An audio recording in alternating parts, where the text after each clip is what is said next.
Hey there, everyone. Well, SVP ended yesterday.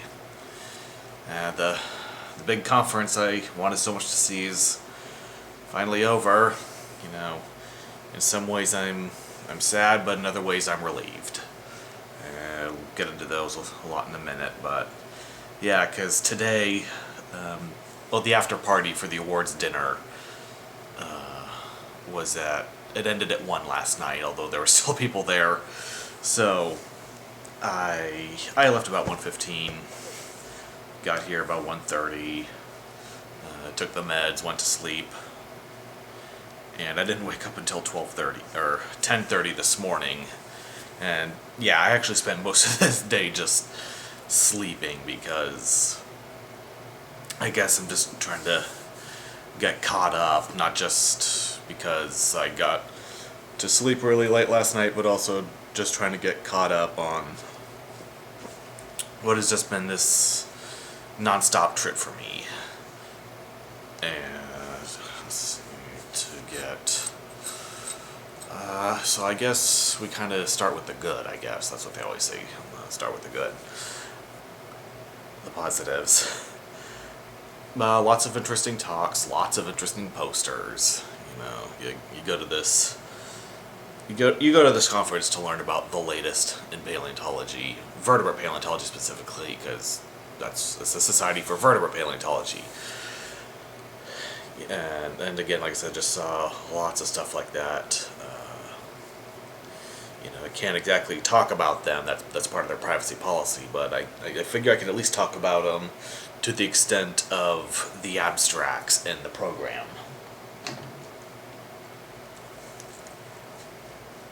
I actually did manage to record one talk, but that was for someone specific, and I was allowed to record it on the grounds that I show it to just that one guy. Like for example, like yesterday I saw a couple talks on the Pleistocene extinction in South America. So I talk about the Australian Carnivore Guild. It's like also, like I said, just all sorts of stuff. I almost can't go through it without just going down the program.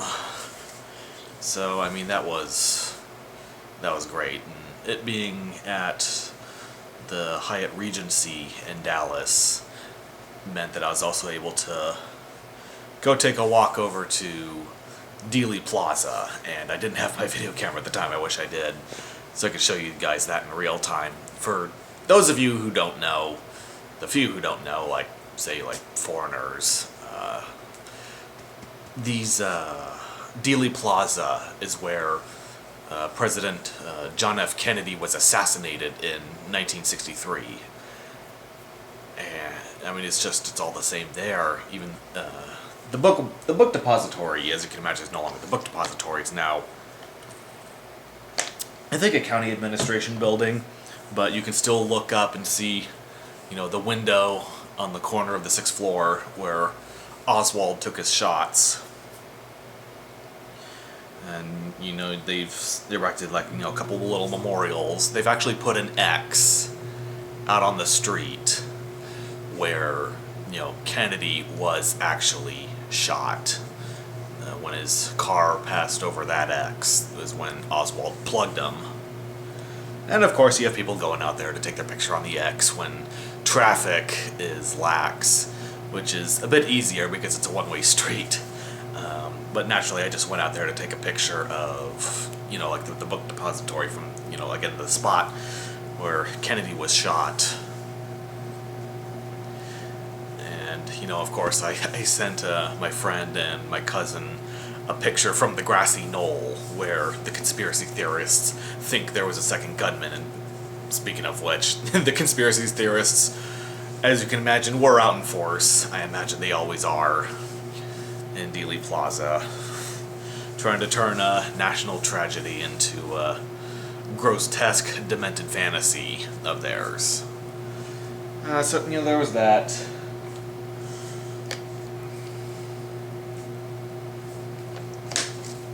I mean, I did get to see some people I know. Andy Farkey, the the curator of the Alf Museum, who I correspond with all the time and occasionally lets me go through the collections at the Alf Museum. I got to see Eric Scott and Kathleen Springer, formerly curators at the San Bernardino County Museum, but ever since I hate talking about it because it's just so heinous and terrible.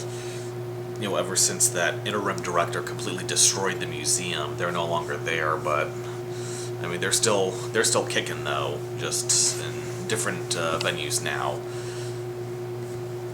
And let's see, and I saw Gabe Santos and Crystal Cortez, a couple of my acquaintances from the Cooper Center, good old Cooper Center, which is actually where Eric is ending up. He starts this Tuesday.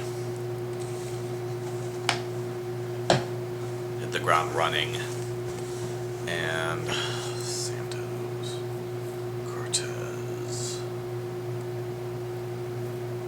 And that's actually it. I mean, that's just that's all the people. Well, there was also Alton Dooley and Bobby Bosnicker. Did run into them, but I mean, they're kind of mostly kind of acquaintances, like Santos and Cortez are, not like the really like kind of say friend that Andy, Kathleen, and Eric are. And God, come on, we're supposed to be talking about the good. We're supposed to be talking about the good. I'm already starting to get on the bad. So I mean, at least got to see them. However briefly, although Andy was the one I did see the most. Constantly ran into him. Stop and chat for a couple minutes and then part ways. But at least if you keep doing that, it adds up over time. Some neat old vendor booths. I dropped about $170 on. Oh God, not even that. Jesus Christ, because I spent $200 on the Proboscidean book. All those others, oh my God, I dropped like hundreds of dollars on books. Most of them antiquated, but I got them because of the illustrations. Illustrations of these rare subjects that almost have no illustrations, although one of them, I'd say probably about half of it, I spent $200 on a book on the Proboscidea. It's from 1996, but the guy told me it's a really great book, and because elephants are my main thing rather, or as I kept calling them, my jam, for whatever reason, I decided to, if I'm gonna spend a lot of money on books, it might as well be on one that is a thing I'm interested in, and it might be a good idea to really start getting into the nitty-gritty of elephants if I hope to study them someday. Tribold had a really cool display. I mean, in 2013 it wasn't very big, but I mean, this time they had this big old pliosaur skeleton. They had a couple fish skeletons, nasty things, like one of them called, they pronounce it in Codus, I don't know why I call it in Chodus for whatever reason, I guess potato, and Chodus fish that had, it had these two lower fangs that went into a socket in its upper jaw, like the South American Payara, really nasty looking thing, and they also had a cast of their skeleton of, it's nicknamed Ava, probably because they think it's Avaceratops. And so they had that big thing, and it's funny, they actually, Tribold had actually put a cast of the skull on auction, but, just for, convenience, he didn't actually bring it. They would bid on the cast, and then he would, go back to his facility in Colorado and cast one and then send it to the winner of the auction. But, of course he needed something to show, so he had to decapitate the star of his booth, again, so that they'd have a skull for the auction. And that came back, of course, and we're of course joking. It's like, no, you should put this skull on it or this skull on it as a joke, but none of them, the couplings didn't fit on any of them. Got to see Karen Carr, who's one of my favorite paleo artists.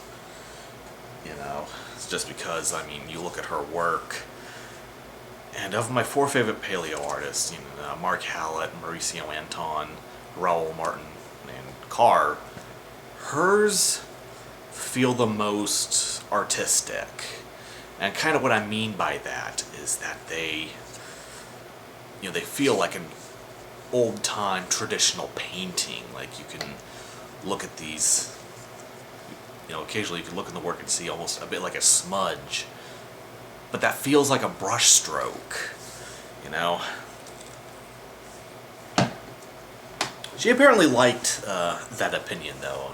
His quote, "Bless your heart." Yeah, of course. I mean, like I said, you know, one of my favorite paleo artists. And that's why. Is because yours just feels more artsy.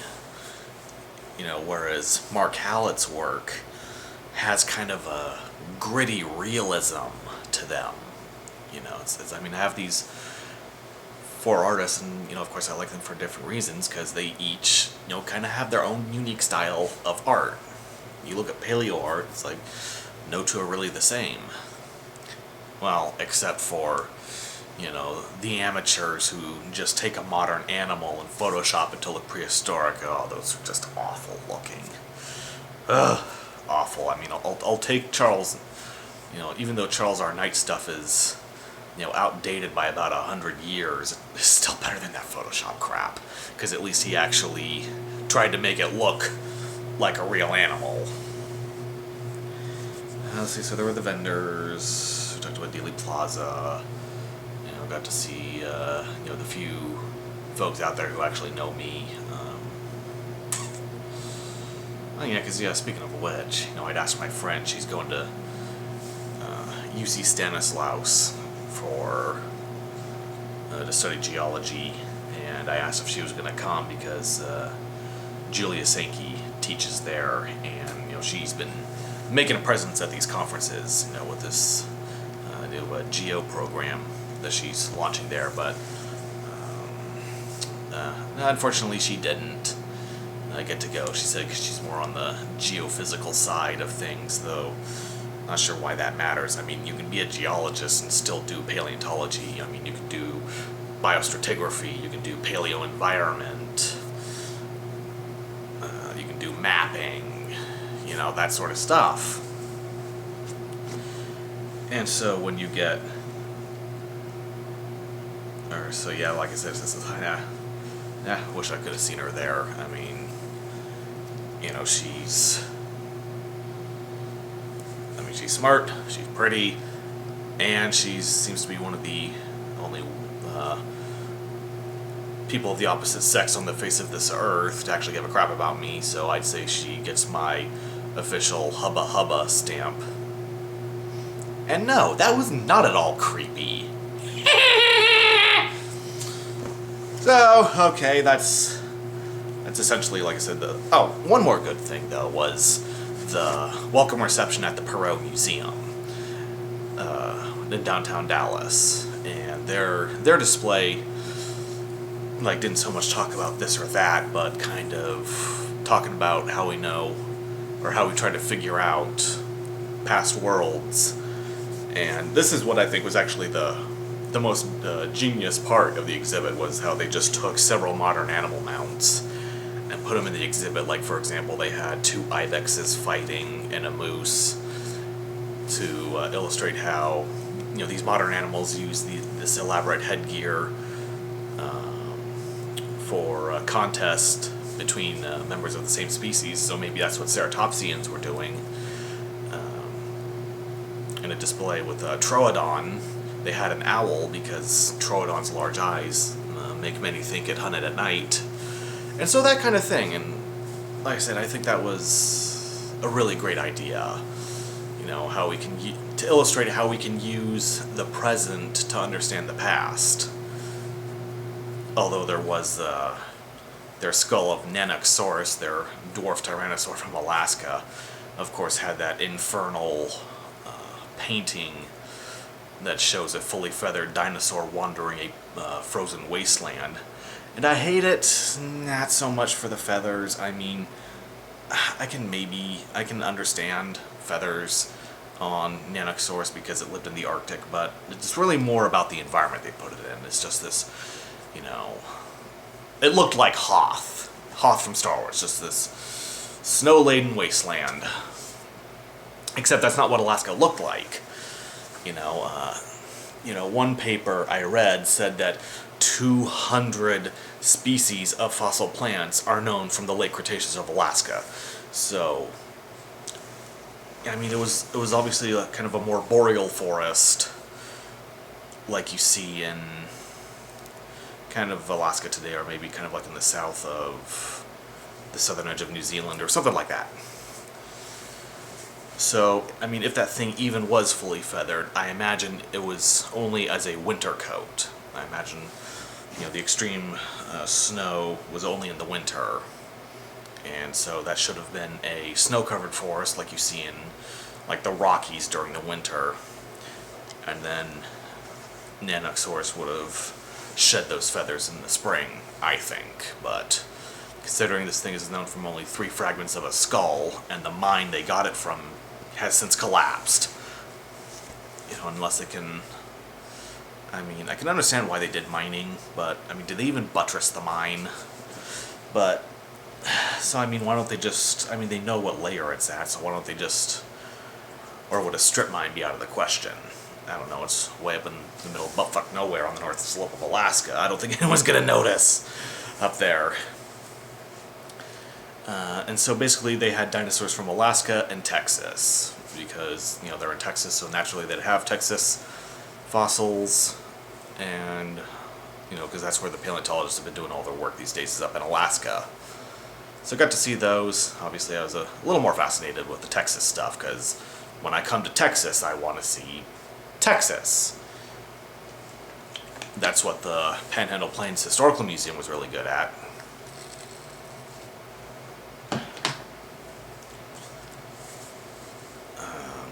And that's, what we're also going to see at the Texas Memorial Museum in a couple days when I go down to Austin.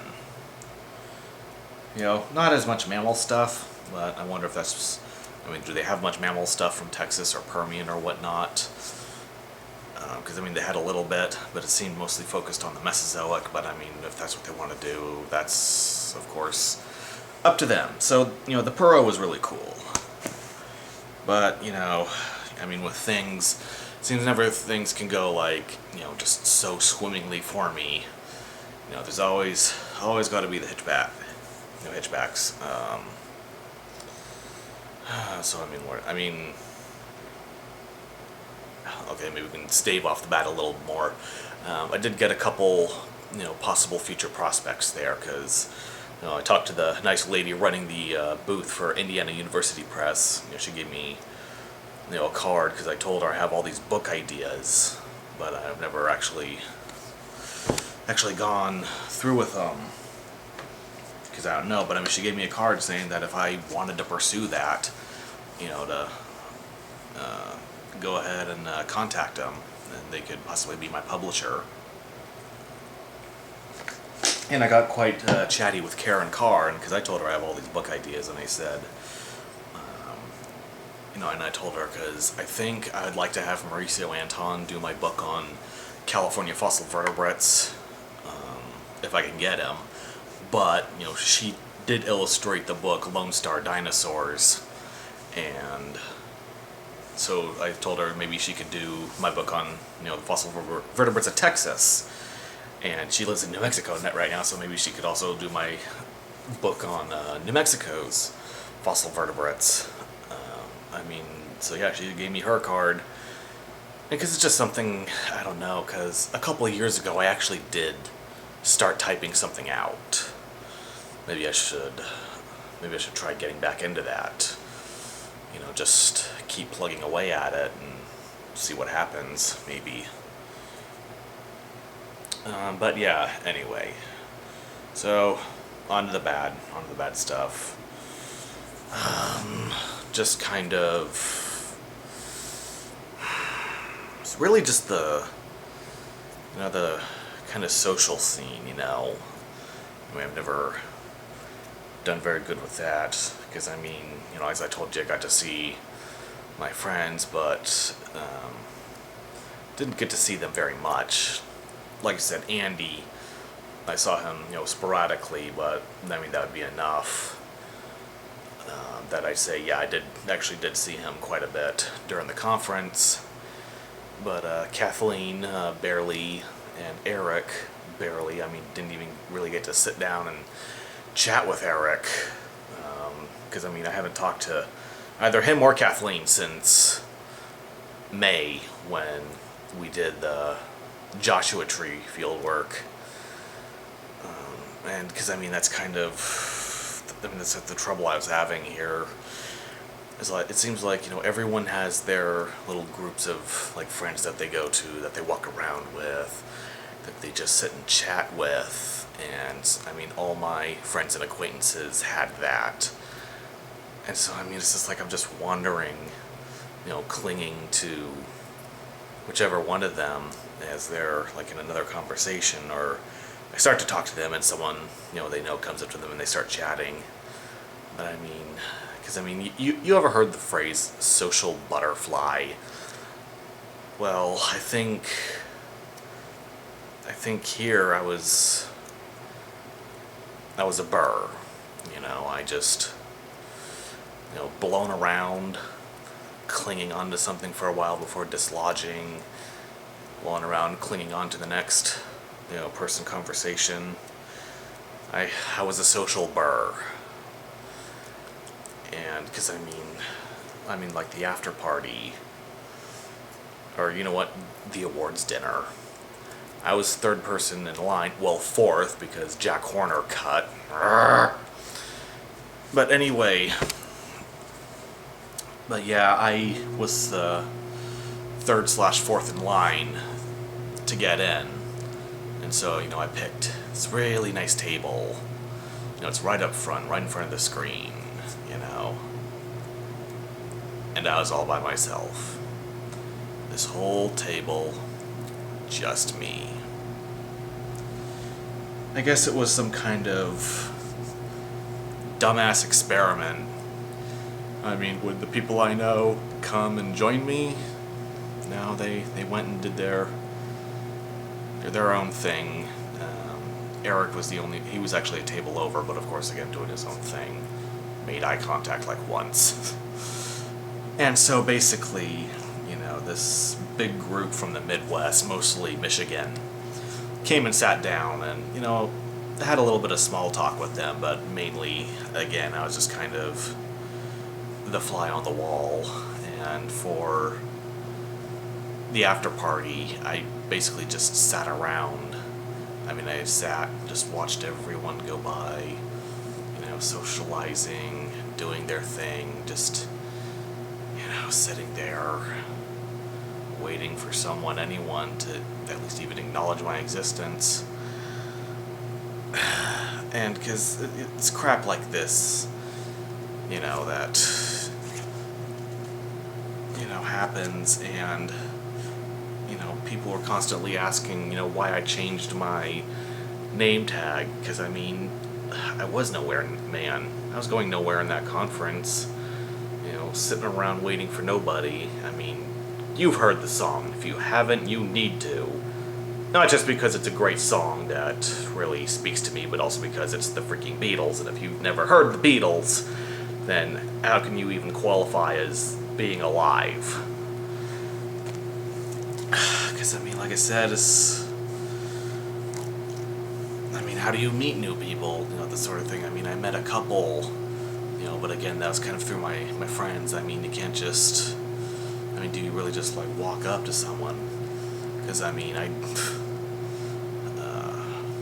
certainly, I'd have certainly liked, to have a chat with some of these foxy-looking fossilistas.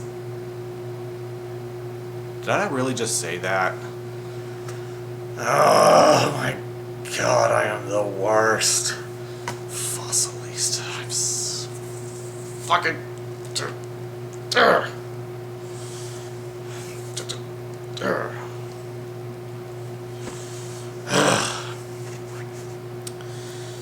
yeah, I mean,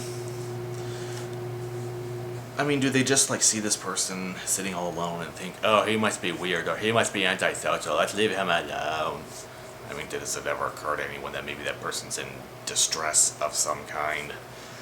Because I mean, I did get a couple kind of pep talks like that though. One from Crystal at the Crystal Cortez at the welcome reception. And also a little bit from Merb. I can't remember her last name, but she was a Scott Foss's squeeze. Scott Foss's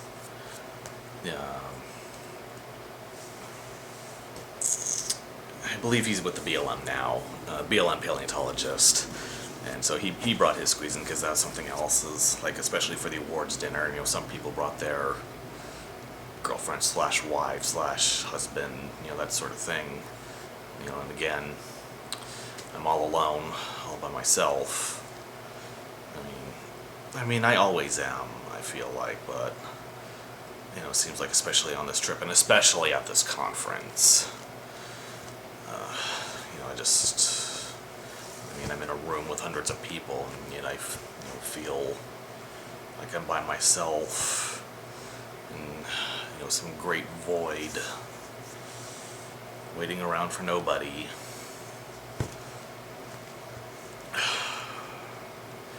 Because here in Texas, driving around to and from the conference and to get dinner and to also to the laundromat today, I've passed like 7 strip clubs, and it's crossed my mind. It's crossed my mind a little bit.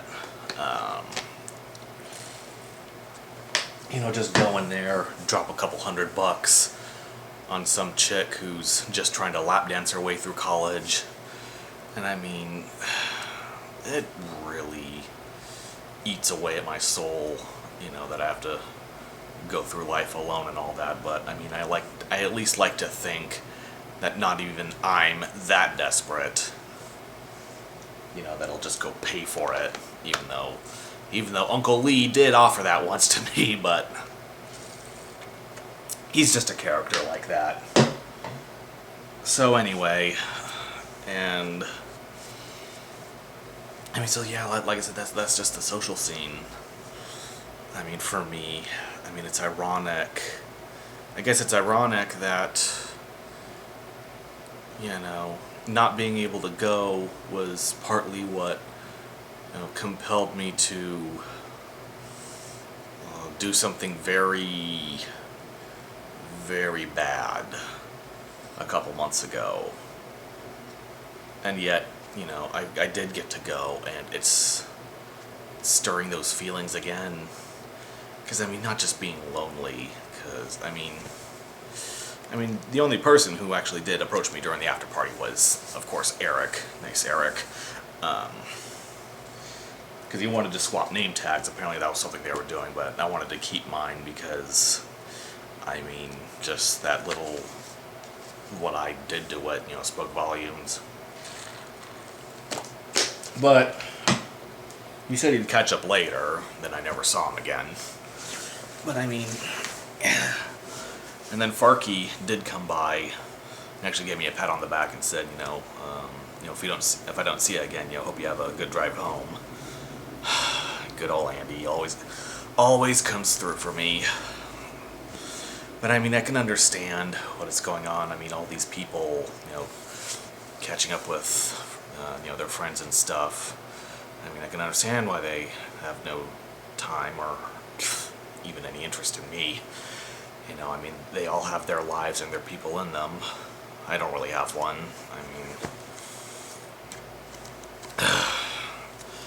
And so, as a result, I ended up smoking a lot. Because on, Thursday and Friday actually weren't that bad. I just went out and on each of those days I just smoked a bowl on my pipe, and I'm using bowl because yes, a pipe has a bowl, even though I'm not referring to weed. I just smoke regular tobacco. Actually, this kind of nice stuff I ordered from Virginia for this trip. But, because I mean, I do smoke for pleasure, but I also smoke to calm my nerves. And, I mean, I have to take it easy with this stuff. I have to do it sparingly, because apparently emphysema runs in my family. Because, I mean, you know, Saturday night at the KOA in Flagstaff, Arizona, I smoked a couple bowls. You know, it was just something to do while I was waiting for dinner to cook. But I mean, like Wednesday, or Thursday rather, I came out and, you know, I was trying to talk, and I mean, Kathleen's talking with someone, and I try to interject, and she just kind of laughs and says, "I'm sorry," which I am fine. I hear that word thrown around so much, I have a lot of trouble taking it seriously. I mean, that's the exact context that I see, you know, sorry just, you know, thrown out. So, and she said, "I'm sorry, Doug, but meh, meh." And so, I mean, I screw up yet again. So, I mean, after the poster session, I went out and smoked 2 bowls. And mind you, this new stuff I smoke lasts a good while. I mean, I often, with the tobacco I had gotten, started smoking my pipe. It was just some cheap stuff, you know, from the internet, and I often smoked 2 bowls in a row, simply because it burned out real quick, because it wasn't the good stuff, you know. I went straight to the capital of old Southern Tobacco, Virginia. And so this stuff lasts much longer. So when I tell you I smoked 2 bowls, you know, in a row, that's bad. And I mean, I smoked 4 bowls on 3 occasions during the brain fart. During the welcome, you know, dealie, the welcome party, whatever. You know, so I had to constantly go up and down the elevator between the, you know, dinosaur hall and, you know, out to the parking lot. So I mean, that's 6 bowls in one day. I've never done that. I mean, that was just that bad. And it was the same yesterday. 2 after the awards dinner, and 2 after the awards dinner, and then 4 during the after party. So that's another 6. I mean, that's really the only coping mechanism I have. I mean, anyone I could potentially talk to was just too busy, you know, doing their own thing, as they should. I mean, I tell people, you know, don't let me worry you, don't let me weigh you down. I mean, I hate, you know, I mean, that's why if I'm uncomfortable, I mean, if I like feel uncomfortable, if I don't like something or whatever, I mean, I won't speak up about it for quite a while, like not even until a person asks, because I don't like, you know, being whiny, naggy turd. So, but I mean, it's just also kind of like with the science. I mean, these people getting awards for exemplary science, you know, these are people who've studied vertebrate paleontology or, you know, related science for years, decades. And I'm just, you know, I just feel so small. I mean, you know, there's the saying, feel like a guppy in a tank of sharks. No. I mean, I'd say I felt so out of place, insignificant. I'd say I was more like a cloud of plankton, you know, being eyed by a pod of whales.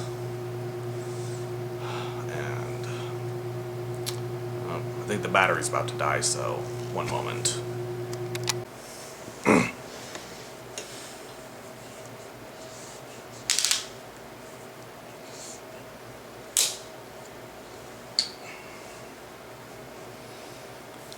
Okay, fresh battery, empty card, so let's continue.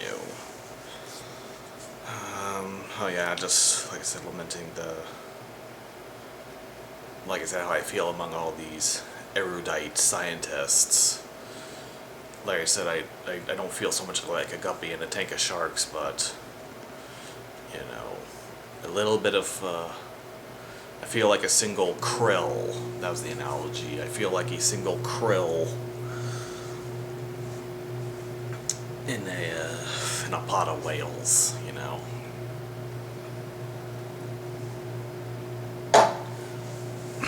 Because, I mean, it's just, it really gets to me. Because not just the people being awarded, but just all the people presenting and whatnot. Like I said, they're the ones doing the actual science, and I mean, what the hell do I have to contribute to this meeting? Maybe that's why I am nowhere man, is because it's just because I got nothing to offer. I mean, even Brian Swiddick, you know, lots of people know him, talk to him, because he, you know, is such a big publicizer of science with his books and his blog.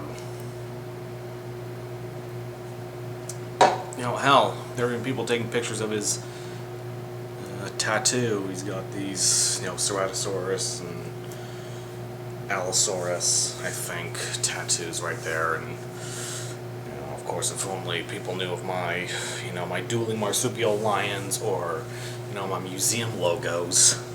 I want to say that'd be, I'd say that's more impressive than, you know, just some dinosaur skeleton. I mean, because, like I said, museum logos, you know, that's how fanatical I am. Or, you know, the Burpee people, the people from the Burpee Museum of Natural History, people like Scott Williams, Katie Tremaine, Josh something, I can't remember. I should know his last name. I actually talked to him on his poster. But anyway, you know, these people from Burpee Museum, which is perhaps, you know, is perhaps the single greatest object of my envy. Like I said, just because they're so successful and they have, you know, such a presence at these meetings, and I'm nowhere man. Because, I mean, like I said, what I have after a virtual museum that never got off the ground because of incredibly stupid collection policies, or my failed blog, which I, you know, stopped doing after I got into a snit with feathered dinosaur fanboys. Oh, right, calling them fanboys what got me in the mess. Feathered dinosaur enthusiasts. But anyway, I mean, so it's like, you know, Andy actually sent me a message, which was meant for someone else, you know, and he had mentioned posting, and I told him, me posting at SVP, when pigs fly through a frozen hell. Because, I mean, like I said, you know, these people do the work. I mean, I only know the words. Basioccipital, you know, sesamoid, parsimony, antigenetically. Actually, I had to have Eric explain that one to me. It's like I know the words, but, you know, it's like I don't know how would I identify something. Like, how would I identify something as a placipine frontonasal, or you know, or a nodosaurid,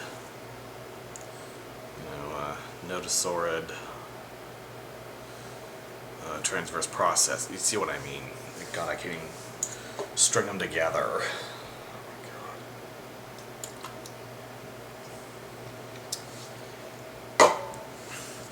So I mean, there's that, and then there was something from the Central Coast. I saw a poster about it at SVP in 2013. Been trying to get a hold of the person ever since. Finally did see her there. She was presenting on the partial ground sloth from that site. I asked where it was going, and she said it was being reposited at Santa Barbara City College. And it's like, okay, I now finally know where they went. And it's like, oh my god. Because, I mean, you see, this is why I've been wanting to try and establish a museum on the Central Coast, is because everything is just getting scattered to the winds. Not just, I mean, the majority's up at Berkeley and down in Los Angeles, but there's also stuff. I found stuff in the collections of the Smithsonian and the American Museum. I've even found a couple specimens in the Yale Peabody Museum. And these are just the museums with online databases that I've been able to search. But if Santa Barbara Museum is repositing them, then again, that's just adding to the problem. And I mean, because what are they starting a paleontology program? I mean, so does that mean that in the infinitesimal 1 in a googolplex chance I ever got my museum off the ground, that I'd have to be competing with them? I take my life! So, in summary, this SVP was definitely a mixed bag. I mean, it was a lot of fun, but it was also a lot of pain. And I did my best to try and get above it, but I mean, 6 bowls of tobacco can barely do anything about that. I mean, people, can do something about that, but like I said, they're just too busy, or like in the case of these hundreds of people I don't know, they're just, they're just too, indifferent and whatnot. I mean, some would say it's probably stupid of me to expect people to come to me, but I've tried going to people, and that has just gotten me nowhere. So, again, SVP was a mixed bag. I mean, despite all the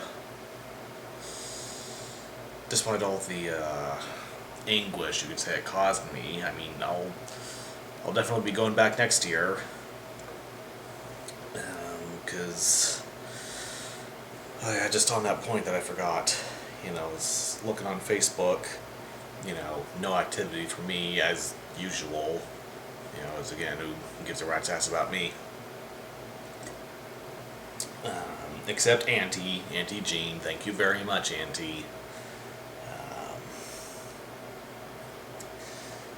Everyone's putting up their stuff from SVP, the pictures of them having such a good time and whatnot. I mean, the only picture I have from SVP is the sort of selfie of me sitting alone at this big empty table, because that was me. That was me the whole time. But like I said, despite all the pain, I'm still going to go back next year. Next year's will be in Utah, luckily, so I won't have to go as far. And I hear the next one after that is going to be in Edmonton, which is up in Alberta, Canada. I would like to drive that one. I think it would be about the same distance from here to Texas. But 1, I'd have to get a passport, and 2, there would be so much I wanted to do along the way that, not driving might be a good way to resist temptation, because I probably would never make it up there with, again, all this stuff. But I mean, 2, I'd have to get a passport too. I mean, I have a passport, but it is woefully out of date since it's been, almost 10 years since I went to Canada. No, even long. Yeah, it's been 10 years since I went to Canada. So like I said, passport woefully out of date. I mean, I don't know, if only it didn't cost so damn much to ship my car up there. I could fly up there and then drive back. I mean, that would help, because it's mainly Museum of the Rockies along that route that I'd want to see. That and Museum of the Rockies and Head Smash and Buffalo Jump, because I've been wanting to see that again. I don't know about what I was gonna say, because yeah, with like going back to Facebook, because I've been posting links for some reason. It's not auto posting. I thought I linked Facebook and YouTube, so I've had to do it the old-fashioned way, like I'm sharing a link. It's almost just wish I could. Like, there's just some SVP mass mailing list or some page for SVP 2015 that I could just post the link to these videos, but what would be the point? Why would anyone want to watch the lame vlogs of some petulant wannabe who just sits and prattles on about nothing, essentially? And I don't know, but I mean, because it's just been the biggest journey I've ever taken on my own. It's just been such an adventure, and I wanted to share it, with the people. So I guess thank you to the one or two people who actually watch this stuff. Like I said, but who knows, maybe what the conference now done with, my feelings of being nowhere man will abate some, because of course I'm still all alone. But I mean, we still have some neato stuff to do on the way back. Like I said, tomorrow we're going to go down to Austin. We're going to go check out the Barton Greenbelt, which is apparently kind of a favorite among locals. Then, the Texas Memorial Museum. And then after that, kind of after driving a bit, there's an archaeological site I want to check out on the way to Albuquerque. And then in Albuquerque, we'll be seeing the New Mexico Museum of Nature and Science. Possibly the single greatest thing I've been looking forward to on this trip. Then after that, down to Southern California, I'm going to try to do a little bit of fossil hunting. We'll see how that goes. And then kind of depending on that, I might do one or two other things. So, I mean, stay tuned. More to come.